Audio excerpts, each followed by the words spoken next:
บายดีทุกคนเก็บเอาที่ตำมักแดงเลยนะครับเพชรลงไปเลย6-7 หน่วยแล้วก็เอากระเทียมใส่เอากะปิน้ำปูดำลงไปน้ำปูดำลงไปน้อยนึงกะปิก็น้อยนึงเอามะเขือมะนาวลงไปพี่น้องตำไปน้องแป้งนัวลงไปพี่น้องนัวลงไปเลยจะหลายแซ่บหลายน้ำปลาแดงลงไปเลยพี่น้อง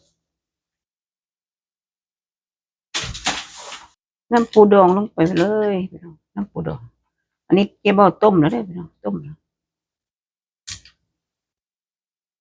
มักแตงลงไปหน่อยหนึ่งพี่น้องเก็บเอาจากกระปุ้นใส่เอากระปุ้นลงไปหน่อยหนึ่งพี่น้องจะแซ่บเอาพี่น้องมากินน้ำกันพี่น้องตำมักแตงใส่กระปุ้นแล้วพี่น้องจะแซ่บเอาพี่น้องจั่วน้ำร้าย